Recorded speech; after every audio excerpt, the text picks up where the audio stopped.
Bonjour, j'espère que vous allez bien. Le thème d'aujourd'hui est: devrions-nous utiliser les affirmations quand nous sommes chrétiens? On va commencer par définir ce que j'entends par affirmation, parce que ce que vous entendez par affirmation ou votre vision des affirmations n'est peut-être pas la même et dans ce cas, cela ne s'applique pas à cette vidéo. Donc ici, je vais parler plus spécifiquement des affirmations qu'on utilise dans le coaching et dans le New Age. Dans le coaching, la façon dont moi j'utilisais les affirmations, il s'agissait de phrases positives que l'on va se répéter, que l'on va écrire aussi, puis que l'on va se répéter plusieurs fois par jour, pendant plusieurs semaines ou même plusieurs mois, dans le but de manifester une qualité que l'on n'a pas encore ou dans le but de renforcer une qualité qui est encore très timide. Ou ça peut être aussi dans le but de réaliser un objectif. Je vais écrire une affirmation par objectif. Ces affirmations sont formulées avec je au départ, en règle générale, et aussi bien souvent par je suis. Et on va écrire ces affirmations au présent parce que l'idée est de faire comme si. Donc comme si j'avais déjà cette qualité, comme si j'avais déjà réalisé cet objectif. Donc par exemple, si mon but est d'être sereine, de développer ma paix intérieure, je vais dire je suis sereine, même si au moment où je le dis, je suis peut-être super stressée. Donc on voit que j'essaye de manifester quelque chose qui n'existe pas encore. C'est ce qu'on fait dans la loi d'attraction. Alors pour faire simple, on va regarder ensemble quelle est la définition de la loi d'attraction. On va simplement regarder la définition du Wikipédia. La loi de l'attraction est la croyance qu'en se concentrant sur des pensées positives ou des pensées négatives, les gens peuvent apporter des expériences positives ou négatives dans leur vie. Cette croyance est fondée sur l'idée que les personnes et leurs pensées sont à la fois de la pure énergie et que par le processus de l'énergie, attire une énergie semblable. Une personne peut améliorer sa propre santé, sa richesse et ses relations personnelles.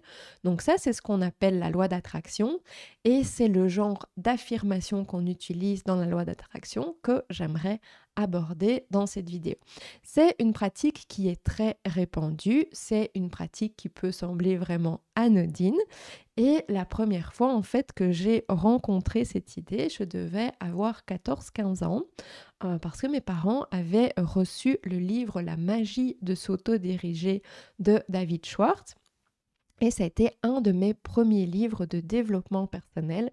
Et donc, on parlait un peu de toutes ces choses, de se fixer des objectifs. Et il n'y a pas de mal à se fixer des objectifs ou à se faire un plan d'action. Mais souvent, après ça, viennent plein d'autres choses autour, comme notamment le fait de faire comme si j'avais déjà atteint mon objectif et de se répéter des affirmations. Donc j'ai eu une première approche de ça, je dirais, dans mon adolescence. Puis quand je travaillais comme formatrice dans un secrétariat social, là j'ai une formatrice qui m'a dirigée vers le livre de Wayne Dyer, Le pouvoir de l'intention. Et là j'ai commencé vraiment à appliquer ça dans ma vie et à voir même des résultats et à penser que je pouvais créer des choses par moi-même simplement en me répétant que j'avais déjà acquis ces choses. Puis est venue, j'ai regardé à un moment donné le film Le Secret, puis il y a les livres de Napoléon Hill, de Louise et bien d'autres personnes. Quand nous sommes partis au Canada en 2013, j'avais une amie qui, elle, écoutait les enregistrements d'Esther X et elle m'a prêté ces enregistrements que j'ai commencé à écouter quand je marchais en nature. Et en fait, je me suis rendu compte que Esther X, elle disait en fait qu'elle canalisait, donc c'était comme une médium, elle canalisait l'énergie d'une entité qu'elle appelait Abraham. Et bien sûr, ce sont toujours soi-disant des entités lumineuses, mais vous savez très bien ce qui se passe quand on canalise une entité. En réalité, on canalise un démon et ce qu'il va nous dire va sembler être des choses qui viennent de la lumière, mais de nouveau, c'est pour renforcer ça, c'est tu peux tout réaliser, tu peux être tout ce que tu veux, tu peux faire tout ce que tu veux et on sait de qui vient ce message-là. Et donc, voilà, de nouveau, l'utilisation de la loi d'attraction à travers voilà, les livres et les enregistrements d'Esther Hicks. Quand on est revenu en Belgique en 2018, je ne sais pas quoi, mais quelque chose m'a poussé à faire la formation, le train the trainer de Jack Canfield sur les principes du succès. Et là, encore une fois, même si c'est quelque chose que je faisais de temps en temps et que j'utilisais aussi avec mes clients, lui remettait encore l'action sur comment en fait créer des affirmations qui sont efficaces, qui vont amener dans ta vie ce que tu veux avoir, qui vont te permettre de réaliser tes objectifs. Et donc, ces affirmations-là doivent contenir des ressentis, des émotions, parce que tu dois déjà te mettre comme si tu avais réalisé ton objectif. Et donc, quelle émotion, qu'est-ce que tu ressens quand tu as déjà réalisé cet objectif? Et c'est avec cette émotion-là que tu dois dire ton affirmation, que tu dois visualiser les choses. Et avec ça, aller aussi l'exercice du miroir, où on se met devant le miroir, on se dit qu'on s'aime et on se dit plein de choses positives sur soi-même. Et donc, comme j'ai vraiment été formée pour enseigner ça, j'ai repris tout ça, je l'ai testé moi-même et à partir de ce moment-là, je l'ai utilisé encore beaucoup plus fort avec mes clients dans les formations et dans les coachings. Ce n'est pas que avoir une image positive de soi, c'est mal. C'est pas ça que je dis. Je dis pas qu'on doit avoir une mauvaise estime de soi. Mais c'est pas une estime de soi saine que l'on est en train de créer quand on est devant le miroir, en train de se répéter des phrases positives sur soi qui ne sont pas la réalité. Parce que le problème, c'est qu'on crée une illusion de la réalité, que notre focus est mis sur ce que l'on ressent, sur nos émotions, sur la recherche du bonheur, sur le fait d'être heureux. On cherche à ressentir des sentiments positifs en permanence et donc là, on est dans l'illusion totale, on n'est plus du tout dans la vérité. Et dans mon expérience, ça ne fonctionne même pas pour la majorité des personnes. Parce que j'ai vu des personnes utiliser des phrases comme « je suis sereine, j'ai pleinement confiance en moi » pendant des années et j'ai jamais constaté de changement réel dans ce que la personne, dans son attitude, dans ce qu'elle osait faire, dans ses actions, dans ses comportements, dans sa façon de parler. Je voyais pas de réelle différence. Donc c'est que en fait ça ne fonctionne pas. Et moi-même j'ai utilisé ces affirmations pour attirer l'abondance financière. Et parfois à certains moments oui il y avait plus d'argent qui rentrait. Et puis tout à coup ça s'arrêtait. Et ça n'a jamais fonctionné sur du long terme. En plus, il y a des affirmations qui sont complètement contraires en fait à la Bible. Donc si vous voulez utiliser ça comme chrétien, mais que vous dites des choses comme je suis parfait, je suis suffisante, et ça c'est des choses que l'on utilise dans la loi d'attraction, que l'on utilise dans le coaching. Mais ça contredit directement la Bible qui nous dit en fait que tous nous avons péché. Et donc je vais vous mettre quelques versets par rapport à ça. Donc si nous disons que nous n'avons pas de péché, nous nous séduisons nous-mêmes et la vérité n'est point en nous. Il n'y a point de juste, pas même un seul, car tous ont péché et sont privés de la gloire de Dieu, et ils sont gratuitement justifiés par sa grâce, par le moyen de la rédemption qui est en Jésus-Christ. Donc si je m'auto-persuade avec toutes ces affirmations que je suis aimée, que je suis en parfaite santé, que je vis dans l'abondance, que je suis en paix, que je suis spirituelle, etc., etc., ben, je n'ai pas besoin d'un sauveur. Cela m'amène à l'orgueil spirituel. Et si je pense que je me sauve moi-même, que je me développe moi-même spirituellement et que j'ai pas besoin de Jésus-Christ, ces croyances me mènent en enfer. L'Évangile nous invite à la repentance, c'est-à-dire à changer notre façon de penser, changer d'attitude. Concrètement, ça veut dire que je prends conscience que je ne suis pas capable de me sauver moi-même. Et il suffit d'être honnête et de répondre à quelques questions. Est-ce que j'ai déjà menti dans ma vie? Le mensonge dans la Bible, c'est un péché. Est-ce que j'ai déjà utilisé le nom de Dieu en vain? C'est dans les 10 commandements. Est-ce que j'ai eu des relations sexuelles en dehors du mariage? C'est ce qu'on appelle la fornication. Est-ce que j'ai déjà ressenti de la convoitise, de la jalousie? Donc il n'y a pas besoin d'avoir tué quelqu'un pour être un pécheur aux yeux de Dieu. On a tous déjà commis des péchés. Si Dieu doit juger mes actions, mes pensées, les intentions de mon cœur, je n'ai aucune chance parce que Dieu est parfait, Dieu est saint et il ne peut pas supporter le moindre petit péché.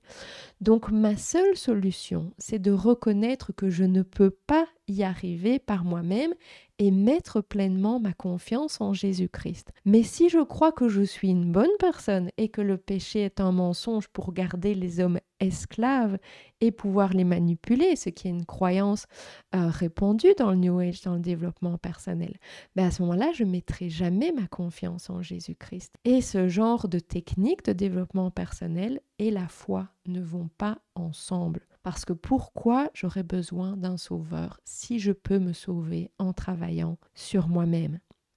C'est pour ça qu'après avoir reçu ma nouvelle naissance, j'ai abandonné toutes ces techniques parce que déjà, on n'en a plus besoin quand Jésus-Christ est devenu notre sauveur, mais ça ne fonctionne pas avec la foi, c'est contraire à la foi. Le fait de reconnaître que l'on a péché, ça ne veut pas dire qu'on ne vaut rien. Souvent, les personnes qui sont dans le développement personnel, dans le New Age, ont peur de ça, mais ce n'est pas ça qu'on dit. On ne dit pas qu'on doit avoir une image négative de soi. On ne dit pas que l'on doit s'auto-flageller, que l'on doit se détester. Parce que la mauvaise estime de soi, elle est tout aussi problématique que l'orgueil. Parce que, encore une fois, ça veut dire que notre focus, il est mis sur nous. Mais là, on se voit en victime, on se voit détestable, on se voit moche. Mais ça veut dire que le focus encore est mis sur le soi au lieu de Jésus-Christ. Et oui, nous avons de la valeur aux yeux de Dieu. Tellement de valeur que Jésus-Christ a donné son sang pour nous sur la croix. Il a payé le prix de nos péchés pour que nous puissions recevoir la vie éternelle.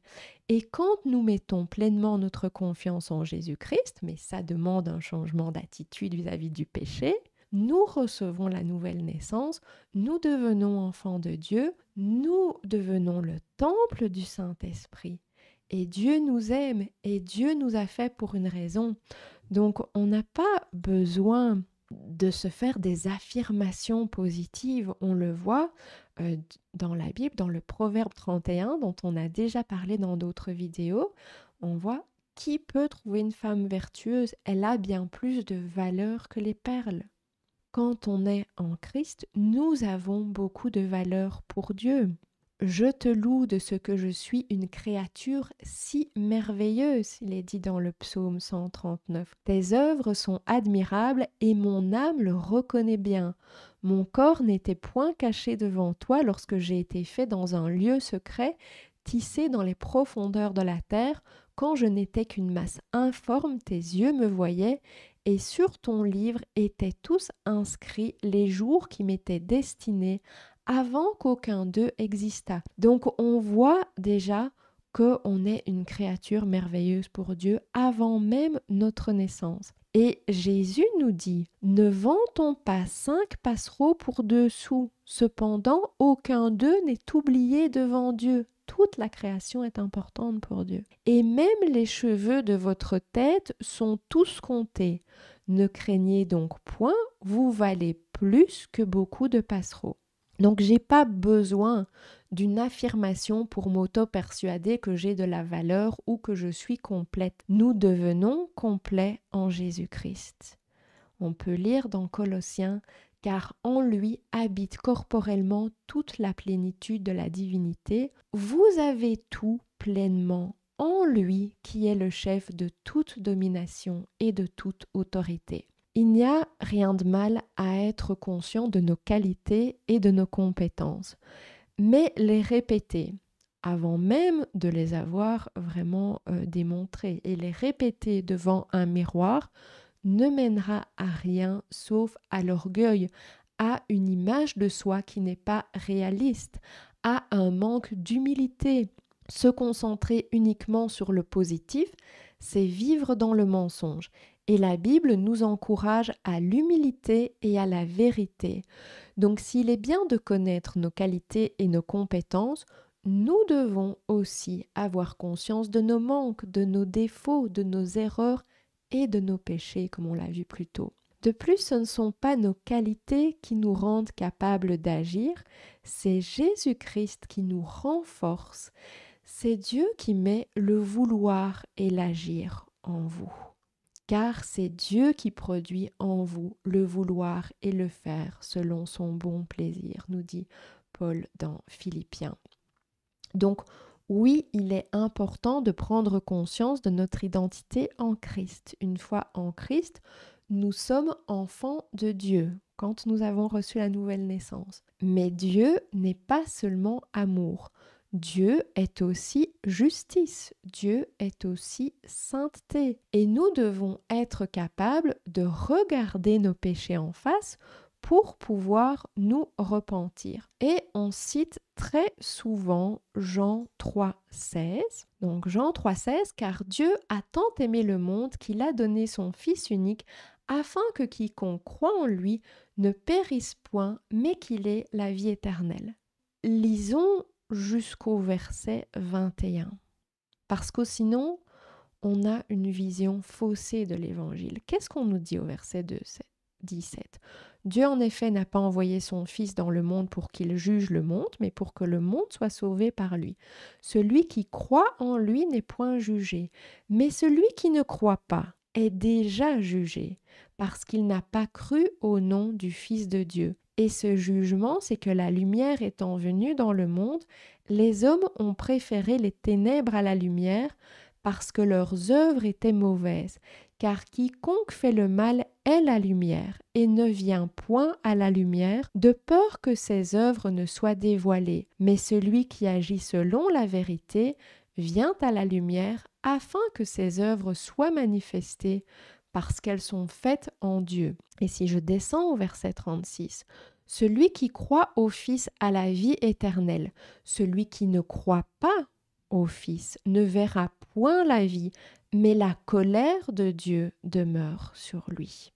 Donc, c'est important de voir l'intégralité de la parole. Dieu est amour, mais Dieu aussi est justice. Vers le milieu de la nuit, Paul et Silas priaient et chantaient les louanges de Dieu et les prisonniers les entendaient. Paul en fait était emprisonné parce qu'il avait partagé la bonne parole de Christ. Mais au lieu de se dire des affirmations, tout va bien, je vais bien, de dire je suis guéri, il glorifiait Dieu même dans la souffrance. Ça, c'est l'attitude qui est attendue du chrétien. Et si vous vivez un moment où vous avez besoin d'encouragement, louez Dieu, confiez-lui vos difficultés, lisez votre Bible. Votre priorité doit toujours rester votre relation avec Jésus-Christ. Vous pouvez utiliser des versets qui parlent de notre identité en Christ, de l'amour que Dieu a pour nous, au lieu de faire des affirmations. Et si vous voulez absolument utiliser une affirmation, vous pourriez noter ou dire « Je suis aimé de Dieu, je suis enfant de Dieu, je suis fortifié en Jésus-Christ ». Mais vous n'avez pas besoin, comme dans les affirmations de la loi d'attraction, de répéter ça 15 fois par jour pour vous en persuader. C'est une promesse de Dieu, il n'y a pas besoin de s'auto-persuader de ça. Le problème vient aussi du fait que beaucoup ont entendu un faux évangile. Jésus ne nous a pas promis le bonheur sur terre. Il ne nous a pas promis de supprimer tous nos problèmes sur terre.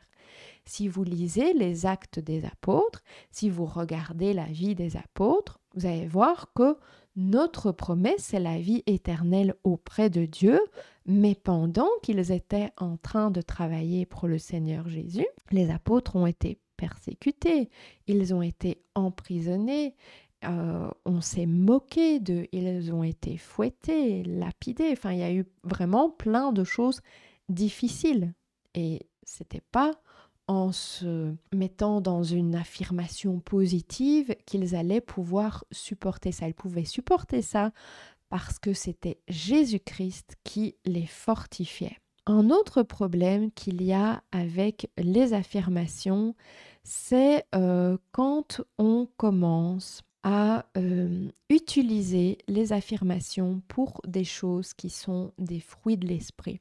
Donc si je commence à me faire des phrases je suis patiente, j'ai de la joie, je suis dans la joie toute la journée, je suis la paix, j'avais même un t-shirt comme ça, moi, où je suis amour, je suis la paix. En fait, ça, ce sont des fruits de l'esprit. C'est ce que nous dit Galates 5, 22. Et si c'est des fruits de l'esprit, ça veut dire que c'est Dieu qui développe ces choses-là en nous. J'ai beau me répéter 50 000 fois « je suis patiente », je ne vais pas devenir patiente pour autant. Mais le fait d'avoir reçu la nouvelle naissance et le fait que Jésus-Christ est en train de travailler en moi, est en train de me sanctifier, je vais au fur et à mesure devenir plus patiente. Mais donc encore une fois, si j'utilise des affirmations par rapport à ça, je ne suis pas dans la vérité de la Bible, je suis dans le mensonge.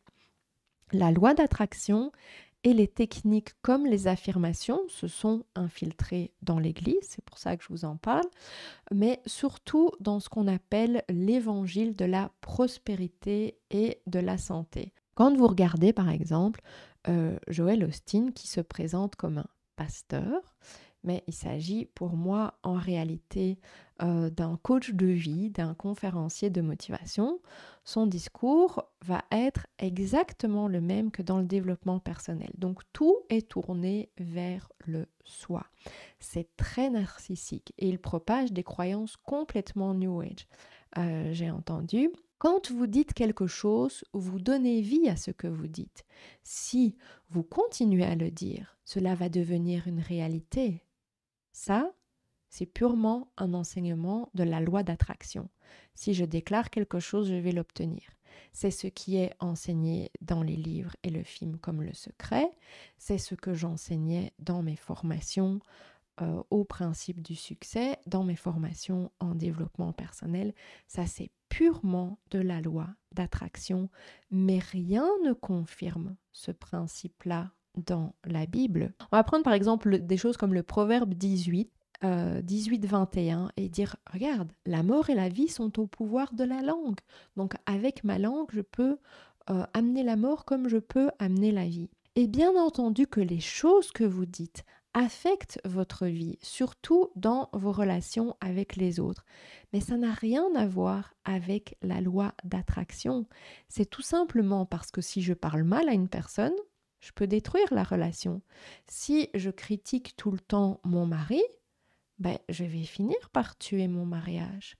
Si je suis tout le temps négative avec mes collègues, je vais créer une mauvaise ambiance au travail. Et peut-être qu'à la longue, je vais être licenciée parce que je mets cette mauvaise ambiance au travail. Il y a des personnes qui créent des conflits par leurs paroles. Mais ça, c'est quelque chose de pragmatique. C'est pas quelque chose de spirituel. Ça n'a rien à voir avec le fait d'amener des choses à l'existence. Alors on va me dire, oui, mais dans la Genèse, Dieu crée avec la parole.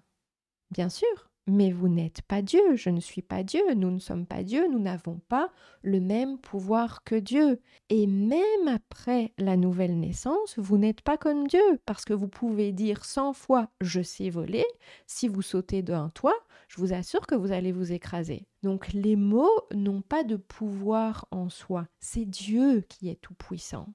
Et faisons attention à comment nous utilisons le nom de Jésus, parce que du coup, ce que j'entends parmi les croyants, c'est que au lieu de faire des affirmations, on va nommer un objectif qu'on a et puis on va dire après dans le nom de Jésus.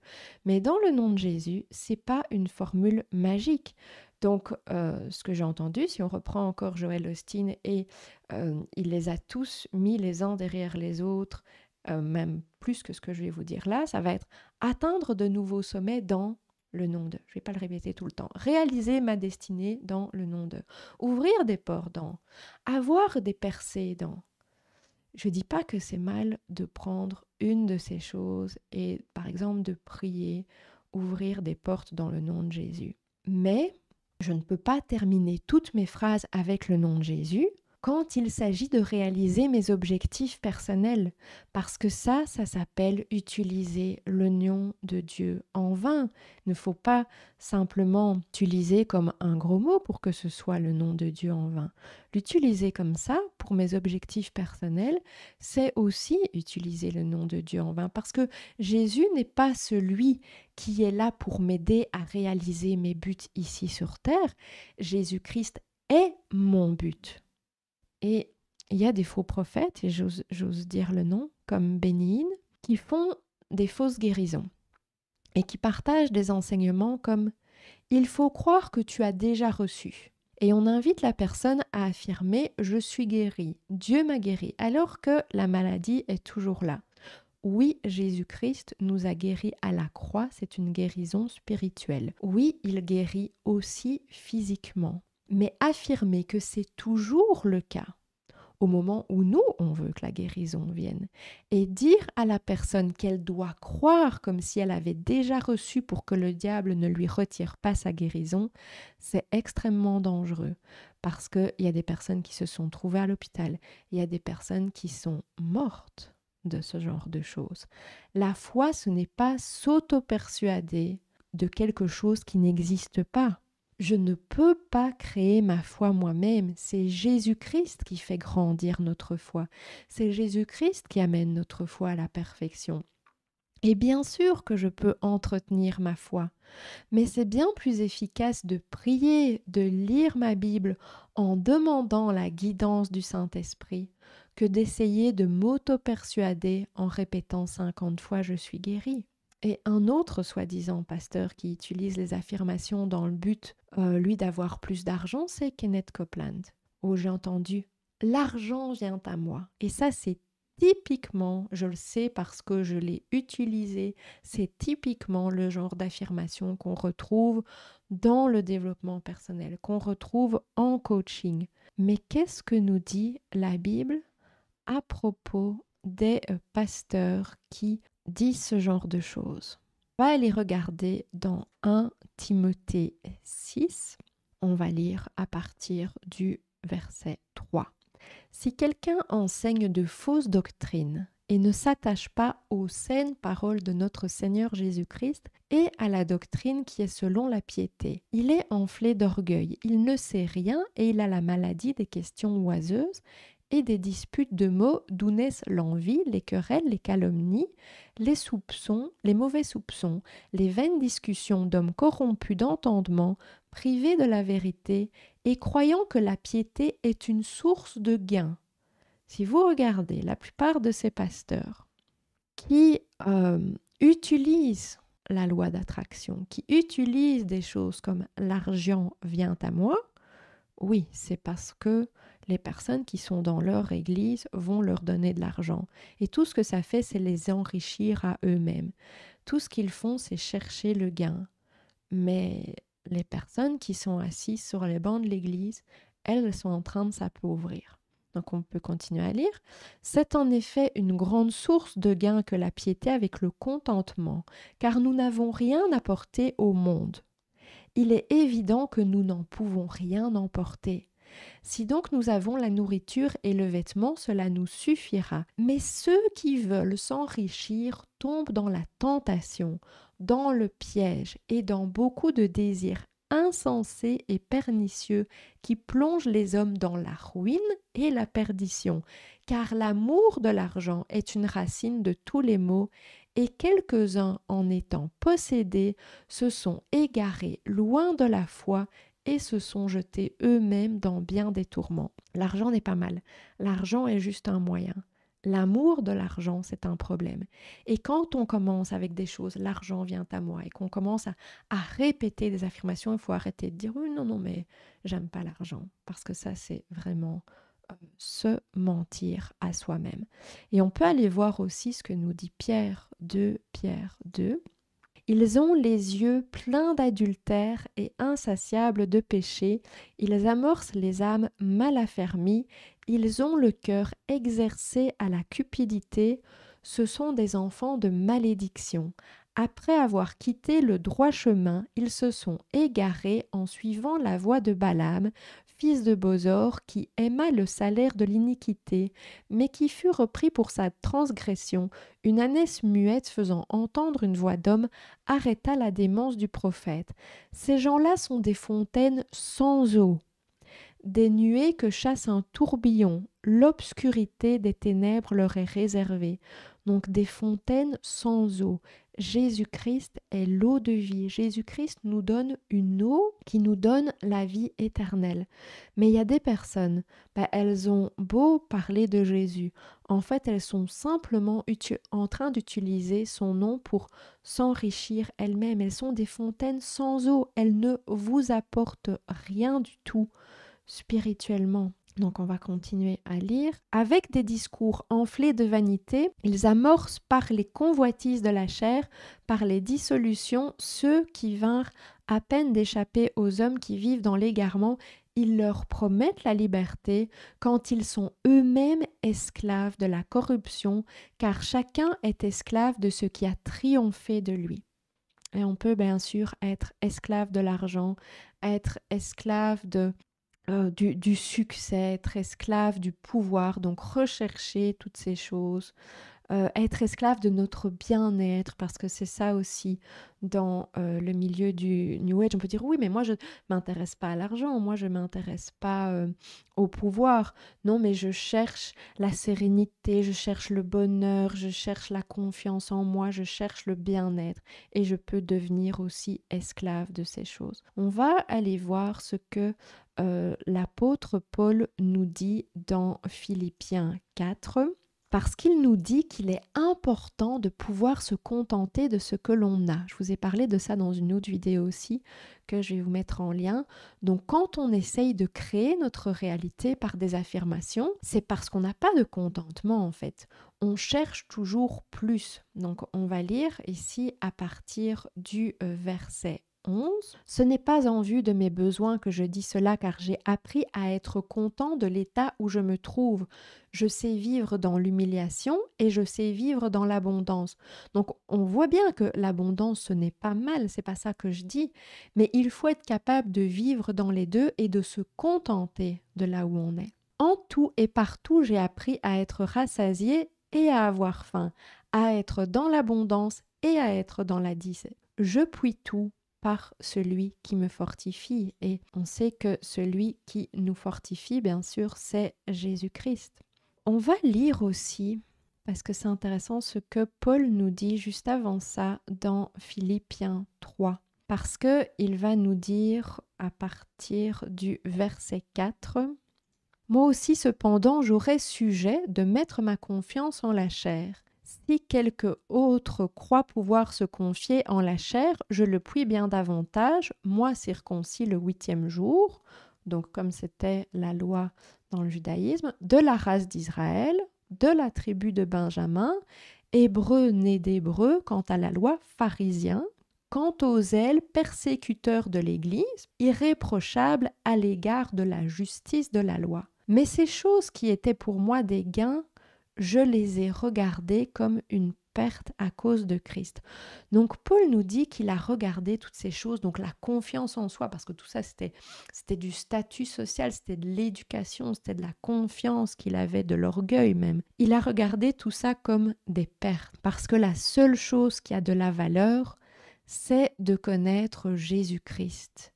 C'est ce qu'il nous dit aussi dans la suite. Donc si on lit jusqu'au 11, donc ici j'ai lu jusqu'où?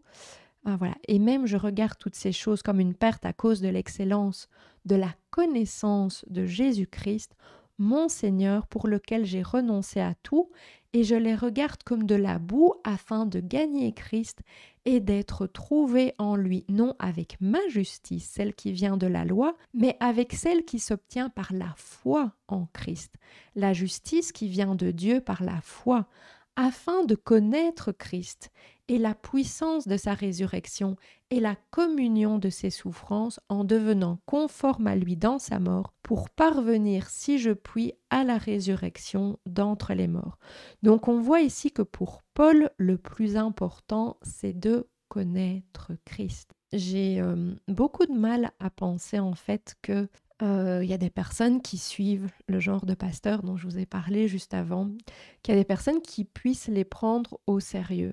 Mais malheureusement, leurs églises sont remplies. Pourquoi? Pour deux raisons. Parce que ils ont beaucoup d'argent. L'argent permet de faire de la publicité, permet de se faire connaître, mais aussi parce que Dieu nous a avertis dans sa parole.